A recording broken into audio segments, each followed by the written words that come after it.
Right, okay, Jack, where does that rank up in terms of games since you've been in charge of this club? I think that, look, it's a terrific result for us, given the opposition. You know, I think we've played well on a lot of other occasions. I think Saturday we were excellent as well, second half TNS, but I think given that we're playing the team that's top of the league, the season they've had, the quality they have within their squad, it wasn't just the result, it was the manner of the performance. You know, we were terrific from minute one right through to the end of the game. Chances we created were fantastic, and yeah, really enjoyable night. Obviously your players showed a lot of character on Saturday to beat Ayr United. It could have been maybe easy for the players after Ayer's result last night to maybe be a wee bit flat, given that they'd cut the gap and then it'd been opened up again. How did you rate their character tonight? Their character's been immense in recent times. They are starting to come together as a group. I've mentioned this earlier, with so many changes that they've had to do it quickly, but they're doing that, and there's a real good feeling amongst them. There's a real good, better balance in terms of on the pitch, but also off the pitch as well. How they mix, how they get on, the atmosphere around the training ground. And they had to show. I was pleased to have this game tonight on the back of Saturday, because I knew there'd be a crowd in, I knew there'd be an atmosphere, I knew there'd be an intensity around it. But you're right, the result last night, you know, could have deflated us a wee bit, but it didn't. All it does is galvanise us again, and we know that we've got momentum. We know what we're capable of doing between now and the end of the season, and we produce that level of performance like Saturday, like tonight, and play in that manner, we're going to keep winning games.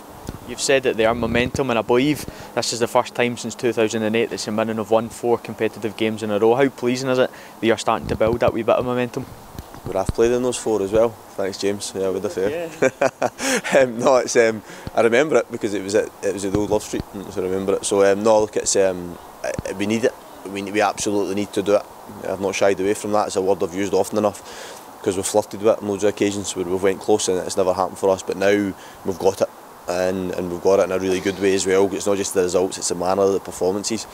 And the players are in a good place. Individually, you can see that. As a group, you can see it. You know, they feel strong, they feel good, and it's brilliant, because once you sense that in the changing room, it's powerful. And I said on Saturday about the mix with that, when you add our fan base and how our supporters are into that, it is really powerful, and we're building it, and it's coming, and it's getting stronger, and we're going to keep doing it.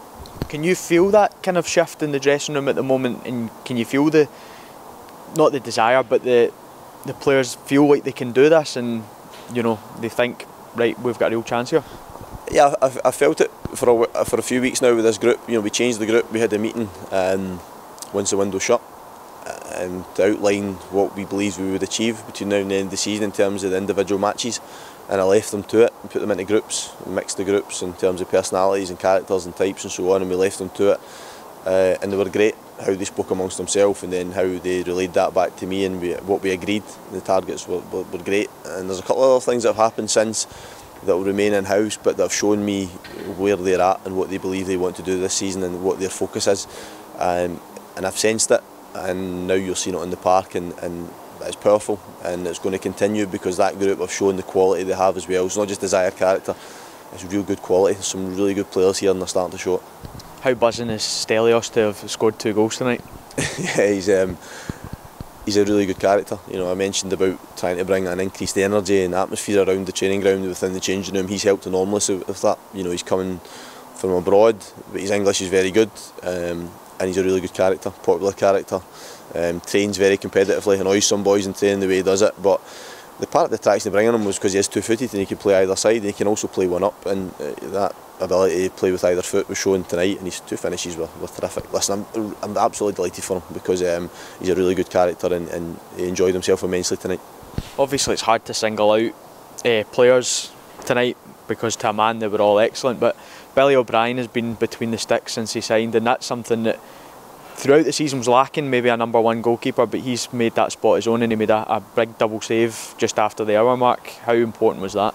The timing off it was really important. It was a fantastic save, 2 magnificent saves, and the timing off, I think there was 20-25 minutes to go in the game, and the momentum could have shifted in it. Look, we missed a lot of other chances in the game as well, but he's grown in confidence. I think the first game he looked really assured. I think he's had a couple where he's finding his feet as well, but over the last couple of weeks again he's starting to gain in confidence. He's a really good kicker of the ball, he's vocal, he's got a presence, he's got character. I think that's evident as well. Fans like him. it's a good mix again, and he's settled into that with Jamie helping him, you know, from a coaching perspective. And again, it's an area that we needed to address, and I'm delighted we have, because he's enjoying himself immensely as well. I stress that to the players all the time. You've got to enjoy football. It's meant to be enjoyable, and enjoying it is winning games, and they're starting to do that. Obviously then we move on to Sunday, Celtic Park. How big a game is that going to be, and how much can the players go there with a little less pressure on them, maybe enjoy playing in that kind of occasion, that kind of stadium? A brilliant game for us. You know, it's a cup quarter final, we're 2 games away from the final. We stressed that earlier in the competition. They have to have that. They have to have that belief they can go there and win the game. Mammoth task, as difficult a challenge as you will get in this country over recent years because of the forum they're in and being away from home. I've been there in a cup competition this year. I know what they're capable of, but you know, players will come in tomorrow morning when we start recovering and preparing for the game, and we'll go with a game plan, and we'll go to be positive, because we've got energy, pace and creativity in our team, and there's no point in not using that. So we'll try and do that on Sunday. It's not going to be easy at times, but we'll try and do that. And look, I always have belief in my players, and I have belief that we can go in there and win the game, and I think now there's a group in there that will feel the same.